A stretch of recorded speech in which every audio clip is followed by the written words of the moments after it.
শুরু করছি আজকের গল্প গৌরী দের লেখা রক্তের নেশা। যেখানে যত অকশন হয় কোনোটাই বাদ দেয় না জয়দীপ। যেসব জিনিস আজকাল তৈরি হয় না বা দেখতে পাওয়া যায় না সেসব জিনিস ও অকশনে পায় আর পছন্দ মতো কিনে আনে। একদিন একটা অদ্ভুত জিনিস দেখলো জয়দীপ। 1 হাত লম্বা একটা রোবট। প্রথমেও ভেবেছিল ওটা বুঝি বিদেশি কোনো খেলনা, কিন্তু অবাক হয়ে গেল যখন দেখলো ওর দাম প্রায় 30,000 ছাড়িয়ে চলেছে। কৌতূহলী হয়ে জিজ্ঞেস করতেই জানতে পারলো খেলনা নয়, ওটা সত্যিই একটা রোবট। বহু খরচ করে এখানে তৈরি করানো হয়েছিল। 1 হাত লম্বা আর 8 ইঞ্চি চওড়া এই রোবটের পেছনে 6টা সুইচ দেওয়া আছে। এমন করে প্রোগ্রামিং করা আছে যে মালিক তাকে যেভাবে ইচ্ছে ব্যবহার করতে পারবে। যেমন একটা সুইচ দিলে হাঁটবে, দ্বিতীয়টার ওয়্যারলেস চালু হয়ে যাবে, যা শুনবে তাই করবে, তৃতীয়টায় সিঁড়ি দিয়ে ওঠানামা, চতুর্থে কথা বলবে, পঞ্চমে সে গান শুনিয়ে ঘুম পাড়াবে এবং ষষ্ঠতে সে নিজের খাবার নেবে দিনে একবার। পরিশুদ্ধ মোবিল অয়েল রাখা থাকবে ক্যানে ভর্তি করে। ও ঠিক ঘড়ি ধরে যাবে, ক্যান থেকে ঢালবে মুখে, তারপর আবার সজীব হয়ে ঘুরে বেড়াবে। এমন জিনিস কি হাতছাড়া করা যায়, বিশেষ করে জয়দীপের মতো পাগল ছেলের পক্ষে? কিন্তু ওটা চালু আছে তো? হ্যাঁ, সব ঠিক আছে। কিন্তু অকশন মাস্টার সমস্ত ইনস্ট্রাকশন দিতে দিতে বলল, দেখুন, আপনার আর কিছু জানার আছে? আর কিছু দেখার ছিল না, তাই জয়দীপ রোবটটাকে বাড়ি নিয়ে এলো। মোটা টাকা খরচ করে ও এটা কিনেছে। জয়দীপের বাবা ইঞ্জিনিয়ার জয়ন্ত বাবু ছেলের এই ছেলে মানুষিতে প্রথমটা একটু বিরক্ত হয়েছিলেন, কিন্তু রোবটটার যন্ত্রপাতি দেখতে দেখতে অবাক হয়ে গেলেন। রোবটের পিঠের কাছে একটা দরজা মতো করা, যার উপর সুইচগুলো লাগানো। উনি দরজা খুলে ভেতরের মেকানিজমটা বুঝতে চেষ্টা করছিলেন। ঠিক সেই মুহূর্তে তার মনে হলো রোবট থেকে একটা কারেন্ট এসে তার হাতে লাগলো। কিন্তু সেটা তো অসম্ভব, রোবটটা চলছে তো ব্যাটারিতে। তবে নিশ্চয়ই তার মনের ভুল। আর মাথা ঘামালেন না জয়ন্তবাবু। জয়দীপের এটা একটা দারুণ খেলা হলো। পাশের ঘরে কাগজ বা বই থাকলে ওয়্যারলেসের সুইচ টিপে দিলেই রোবট ঠিক ঠিক বইপত্র কাগজ সব নিয়ে আসছে। জয়দীপ রোবটের নাম দিল জয়। জয়ন্ত, জয়দীপ, জয়। দারুণ পছন্দ হলো তার নামটা। ও বারবার রোবটের কাছে মুখ এনে বলল, মনে রেখো, তোমার নাম জয়, জয়। সন্ধেবেলা জয়দীপ বাবাকে বলে, জানো বাবা, জয় একটা অসাধারণ রোবট, ঠিক মানুষের মতো। কিরকম শুনি? খবরের কাগজ পড়তে পড়তে উত্তর দিলেন জয়ন্তবাবু। জয়দীপ দারুণ একটা মজা করার জন্য বললে, জয়, যাও তো বাবার কাছ থেকে আমাকে খবরের কাগজটা এনে দাও। কটকট করে শব্দ তুলে জয় এগিয়ে চলল জয়ন্তবাবুর দিকে। জয়ন্তবাবু মজা করার জন্য কাগজটা সোফায় রেখে তার উপর চেপে বসলেন। রোবট এলো, একটু সময়ের জন্য অপেক্ষা করলো, হাত বাড়ালো কাগজের জন্য। জয়ন্তবাবু অন্যদিকে তাকালেন, আর সেই মুহূর্তে একটা কাণ্ড ঘটে গেল। রোবটটা হঠাৎ কেমন নৃশংস হয়ে উঠল, জয়ন্তবাবুকে সোফা থেকে তুলে ফেলে দিল। তারপর কাগজটা হাতে নিয়ে এসে দাঁড়ালো জয়দীপের সামনে। ব্যথায় গো গো করছিলেন জয়ন্তবাবু। ছুটে এলো জয়দীপ। দোষটা তার। এরকমটা যে হবে বোঝা উচিত ছিল। ভেতরে ভেতরে কিন্তু জয়ন্তবাবু একটু ভয় পেলেন। জয় যখন তার সামনে এসে দাঁড়ালো, তখন তার চোখের মধ্যে যে ক্রোধ আর ঘৃণা তিনি দেখেছিলেন, তা কোনো রোবটের চোখ হতে পারে না বলে তার স্থির বিশ্বাস। ছেলেকে তিনি এ বিষয়ে আর কিছু বললেন না। ইতিমধ্যে অদ্ভুত একটা ঘটনা ঘটতে লাগলো বাড়ির মধ্যে। দেখা গেল রোজ রাত্রিরে হয় বেড়াল, নয় ছুঁচো, নয় ইঁদুর মরে পড়ে থাকছে। দুটো স্প্যানিয়ালের বাচ্চা কিনেছিল জয়দীপ শখ করে। একটার বয়স 1 বছর, অন্যটার 6 মাস। দুদিন পর দুটোকেই বাইরের ঘরে মরে পড়ে থাকতে দেখা গেল। ব্যাপারটা কি হচ্ছে বোঝা যাচ্ছে না। সন্ধ্যেবেলা জয়দীপের খাস ভৃত্য মতি এসে বলল, দাদা বাবু, ওই যেটা তুমি কিনে এনেছো সেটাকে আগে বিদায় করো। সে কি রে, কত দাম দিয়ে কিনেছি জানিস? যতই দাম দাও, এ কিন্তু অশুভ, সবাইকে খেয়ে ফেলবে। কি বলছিস তুই জাতা?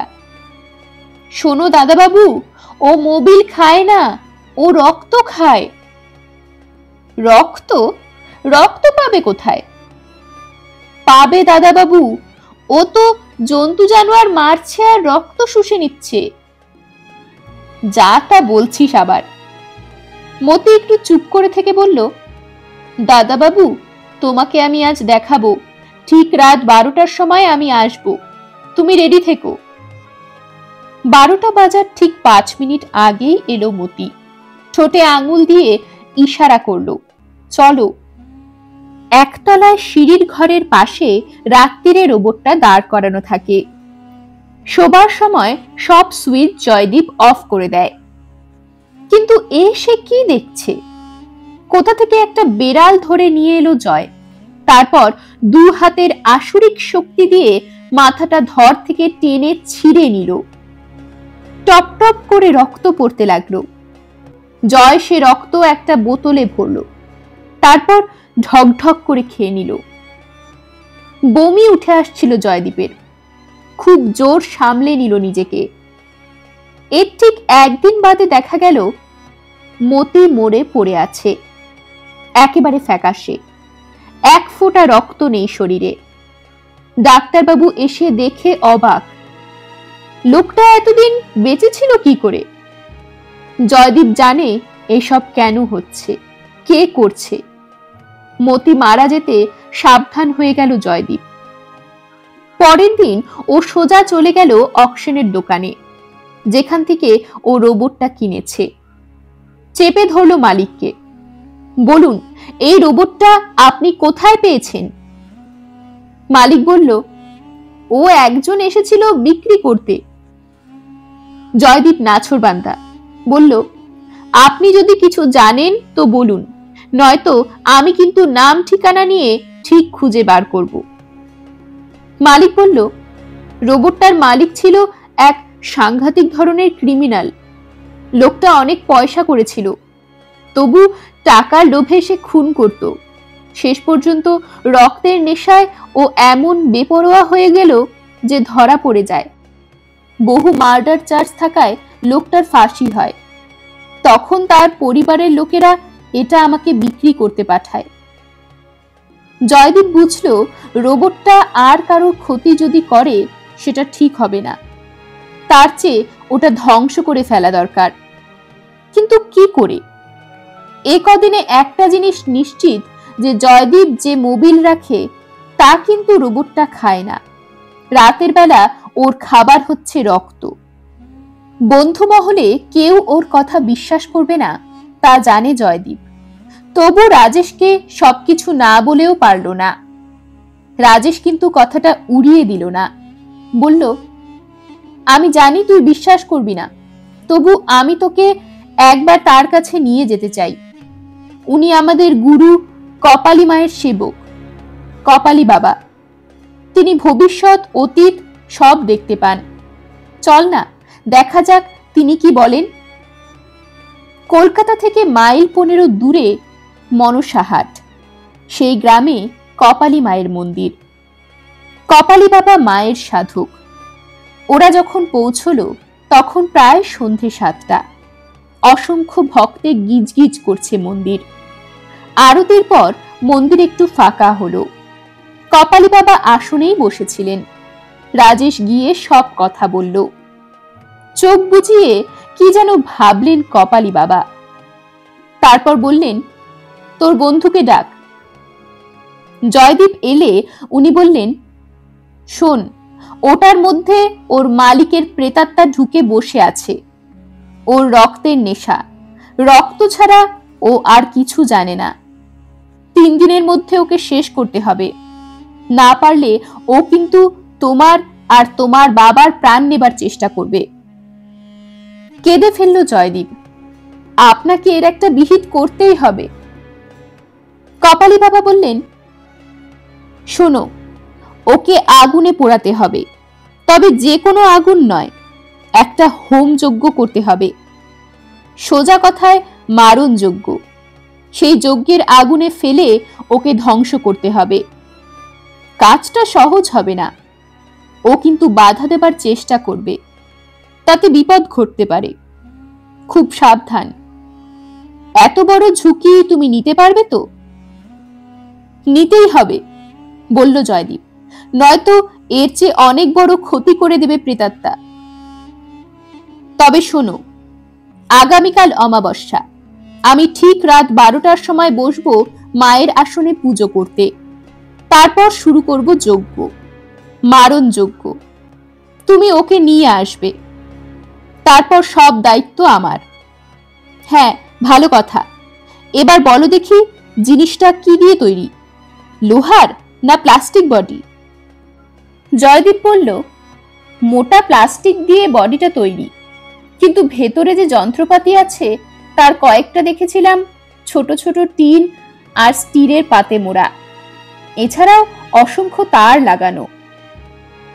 কি যেন ভাবলেন কাপালি, তারপর বললেন, ওর পিঠে যেসব সুইচ আছে বলছো সব বন্ধ করে দিও। আর একটা কথা, ওর চোখ দুটো বেঁধে রাখা দরকার। মনে রেখো, ওই চোখ দুটোই প্রেতাত্মার চোখ। ওই চোখ দিয়ে ও অনেক কিছুই করতে পারে। চোখ দুটো একেবারে প্লাস্টার দিয়ে আটকে দেবে, যাতে কিছুই না দেখতে পায়। তবে খুব সাবধান, বারবার বলছি, যা করবার বুদ্ধি করে করবে, নয়তো সাংঘাতিক ক্ষতি হয়ে যাবে। আগামীকাল রাত 12টার মধ্যে এখানে ওকে হাজির করো। এখন যাও। সারা রাত ধরে ভাবল জয়দীপ, কিভাবে কি করা যায়। জয়ের আসল পরিচয় পেয়ে অবধি প্রচন্ড অশান্তিতে ভুগছে সে। পরের দিন সকালে বাড়িতে হইচই কাণ্ড। মালি মনসুর পড়ে আছে বাগানে।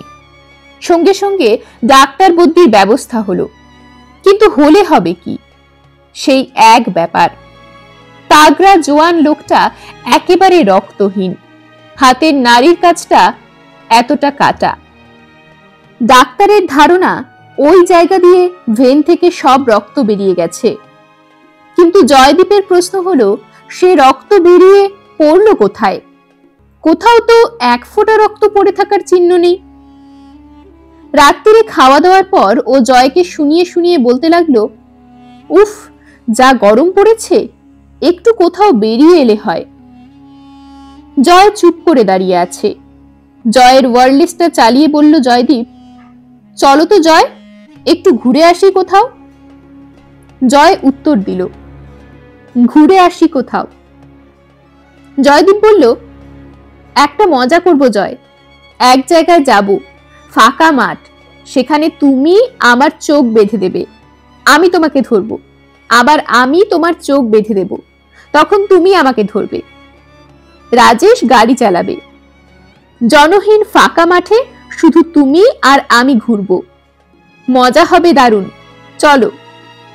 রোবট জয় কটকট শব্দ করে 2 বার ঘুরে নিল, অর্থাৎ সে রাজি। জয়দীপ মনে মনে বলল, আসলে তুমি মনে করেছো ফাঁকা মাঠে আমার রক্ত খাবে, সেটা আমি হতে দেব না। সোজা মনসাহাটের ময়দানে গাড়ি এসে থামলো।